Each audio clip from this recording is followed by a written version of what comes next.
Welcome back to CBS News Detroit at noon. A lot of people doing spring cleaning. It's good for both your physical and your mental health. Experts say a deep clean can reduce allergens and germs while promoting physical activity. The results of a tidy home can reduce stress and anxiety while improving focus.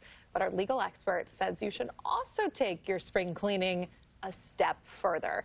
Joining us today, we have legal attorney Danielle Mayoris. You say we should do legal and financial spring cleaning. What does that mean? In addition to the closet, you want to go through your legal and financial documents. So I put together a little checklist for everyone to kind of help them figure out how to do this. While we're already in the mood of tidying up, crossing things off the list, Exactly. and coming out of our winter hibernation. Exactly. Just get it all done at once. Okay, so what are some of the things we need to make sure we're on top of? The first thing is, have you had any life event changes this last year? I know you have because you had a baby. I did. Which is so exciting.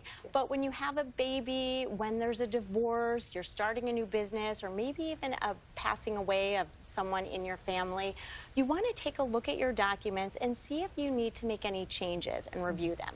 And if you do, reach out to the attorney. Okay, a big one on here, digital and online assets. I've seen so many stories of people who a loved one passes away, they can't get in their phone, they can't get in their email. Absolutely. Yes, this is a big issue. Make sure, as you said, that your loved one or your trustee or your personal representative has access to your passwords and login.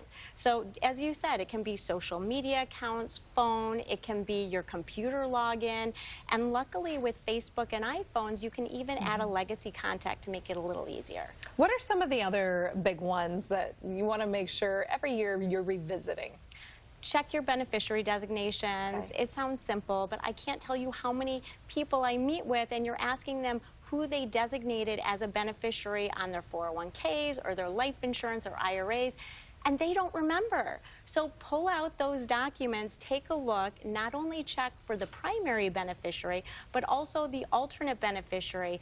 And the reason this is so important, not only because you want to confirm it's still accurate, but what if something changed? What if someone passed away? You want to make sure those are accurate and updated. And I know my parents always said they wouldn't mind me sharing this as us kids got older, who they wanted in the event if something terrible happened changed. You know, it went from an aunt or an uncle to now the kids are in this phase of life. It could be the oldest sibling, you know, so it makes sense to revisit that. Danielle Mayoris, thank you so much for being on with us. Thank you, Rochelle. We got to think about our house tidying, our financial tidying, all the benefits as well. Appreciate your time. Thank you.